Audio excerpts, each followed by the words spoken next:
every emotion in a way is just a form of energy, or it's a form of expression. And the better we understand that, the easier it becomes to manage it, and the easier it becomes to accept it or digest it, or whatever it is.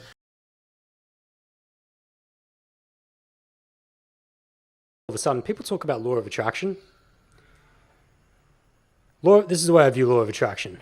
Law of attraction is a designed quality in your life. Whether you believe that there is some universal principle that dictates all these things, I don't personally. What I personally believe is that you dictate these things, and if you want to attribute that to something outside yourself, then go ahead. But nothing in this life happens without your doing so. And so when you do so, people start becoming attracted. But because you did so. No, that's definitely there. I think a lot of people waste time trying to think if destiny is going to land something in their laps, or they have to go and get it themselves. And I think that period of indecision is a greater loss of time than taking any decision and carrying on with it, going forth with it.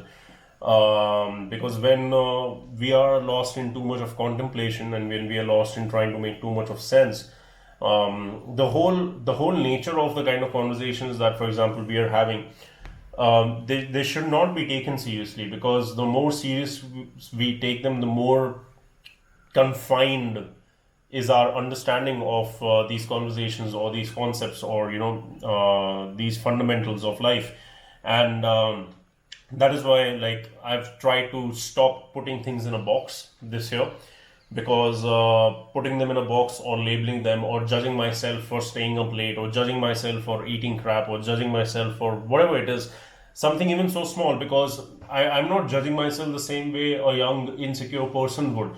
I'm judging myself from the place that there is an ideal that I hold of myself, and I'm not living up to that ideal. That ideal is that I should be training also full on in the day, I should be eating clean, I should be doing good in my relationships, etc. And life obviously doesn't work like that.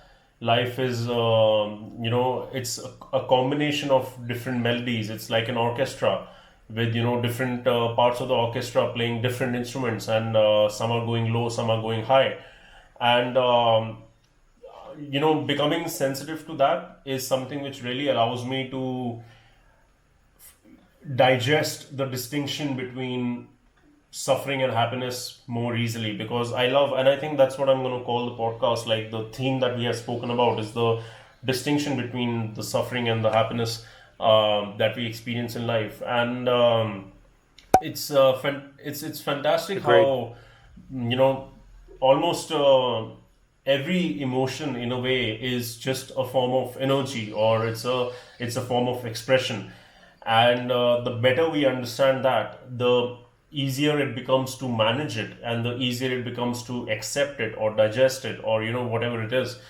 But people try to respond. They try to respond too much. We have also tried to respond too much to whatever is happening on the inside and whatever is happening on the outside. So instead of responding that much, if there is anything that anyone listening to this podcast can take away, is that just choose to respond less. Choose to respond less, and choose to, as Adam said, Stephen Covey's quote, that you gotta listen to understand and not listen to respond.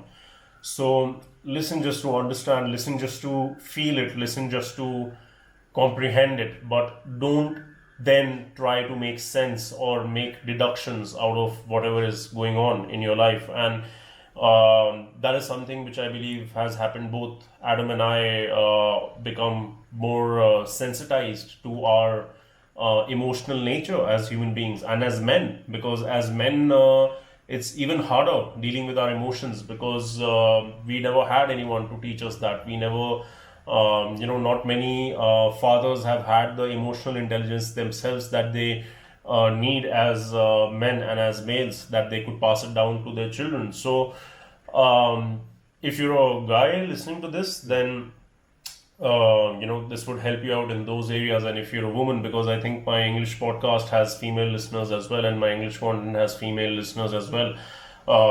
The same, I think, applies to women as well, because women respond much more frequently to different stimuli, and they respond with a lot of emotion. Normally it's a response with emotion, and it's more frequent. With men, it's less frequent, but it's very deep. When there's a wave, it goes either high or it goes low, because men bring that masculine intensity with them. So it's been